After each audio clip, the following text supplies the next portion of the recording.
Hello दोस्तों, जैसा कि आप सभी को विदित है कि उत्तर प्रदेश अधीनस्थ चयन सेवा आयोग यानी कि यूपी की जो है लोअर पीसीएस की यूपी लोअर पीसीएस की वैकेंसी आ गई हैं, जिसकी जो आवेदन करने की प्रारंभ तिथि है वो है 29 मई और उसकी अंतिम तिथि है 18 जून। तो 18 जून को अंतिम तिथि है, उससे पहले आप जो है फॉर्म डाल सकते हैं इसका। इसके अलावा जो शुल्क समायोजन यानी कि आपके जो फी भी है, फी पेमेंट की और आवेदन में अगर कोई त्रुटि हो गई है तो उसके संशोधन की अंतिम तिथि है 25 जून। तो 25 जून से पहले आप ये सब कर सकते हैं। और आपको ये पता होना चाहिए कि पहले इसकी टोटल जो नोटिफिकेशन निकला था वो 2100 कुछ पोस्ट पर निकला था, जो अब बढ़ के 2500 प्लस हो गई हैं, यानी कि 2500 प्लस पोस्ट हो गई हैं। तो एक अच्छी वैकेंसी आई है। और इसके अलावा आपको ये जानना चाहिए कि इसके लिए क्या क्या ज़रूरी है।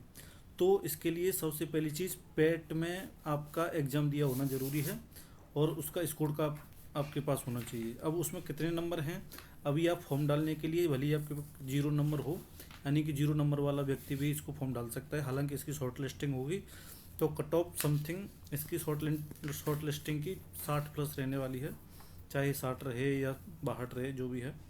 तो अगर आपके नंबर 60 या 60 से ऊपर हैं तो आप इसके फॉर्म डाल सकते हैं बेझिझक। और इसके अलावा अगर हम बात करें कि इसमें क्या क्या डॉक्यूमेंट्स लगने वाले हैं और उनकी तिथि क्या होनी चाहिए, कब तक के जारी होने चाहिए वो, तो अगर आप कास्ट सर्टिफिकेट की बात करते हैं तो कास्ट सर्टिफिकेट में SC ST और OBC, इन तीन की अगर हम बात करें तो SC और ST का जो है पिछले कभी का भी बना होना चाहिए, यानी कि पहले कभी का भी हो तो वो माना जाएगा।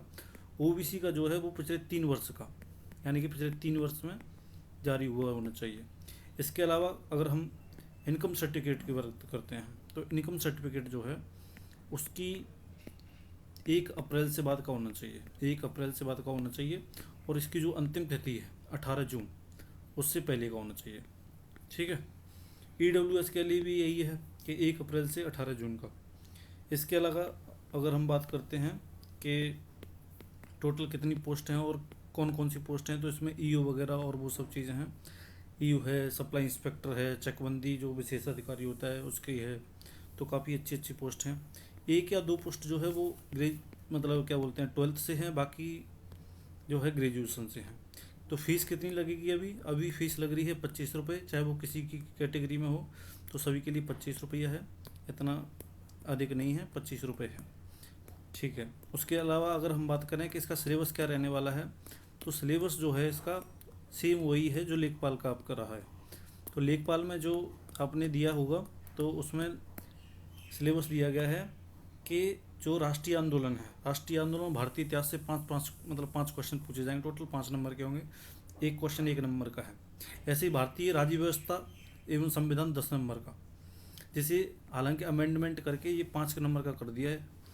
पहले का ये नोटिफिकेशन जारी हुआ था तब ये 10 नंबर का था, लेकिन इससे कुछ दिन बाद अमेंड करके 5-5 कर दिया गया है। ऐसे ही विश्व का भूगोल जो है 5 नंबर का है। भारतीय अर्थव्यवस्था एवं सामाजिक विकास भी 5 नंबर का है, इसमें 10 नंबर का ही अमेंडमेंट हुआ था। सामान्य विज्ञान यानी कि साइंस जो है 5 नंबर की है। Environment and ecology, disaster management, ये 10 नंबर का है। ठीक है। तो यानी कि डिजास्टर मैनेजमेंट और इन्वायरमेंट का पोर्शन ठीक ठाक है। करंट अफेयर्स भी 5 नंबर की है। और इसके अलावा रीजनिंग का पोर्शन हटा दिया गया है, इसकी जगह पर टोटल DI जो है DI 10 नंबर की कर दी गई है। और इसके अलावा जो सामान्य हिंदी है ये 5 नंबर से बढ़ा के 10 नंबर की कर दी गई है। और कंप्यूटर वाला पोर्शन है ये 15 नंबर का है। और यूपी स्पेशल जो है वो 20 नंबर का, यानी कि आप समझ सकते हैं कि यूपी स्पेशल का पोर्शन और कंप्यूटर का पोर्शन 20 और 15 35 नंबर का, यही दो वेटेज रखते हैं, 35%। तो इसे आप देख सकते हैं, सेम वही पैटर्न है जो कि आपका लेखपाल का था। इसके अलावा इसमें ये सिलेबस डिटेल में दिया गया है, आप इस नोटिफिकेशन को खोल के पढ़ सकते हैं। धन्यवाद।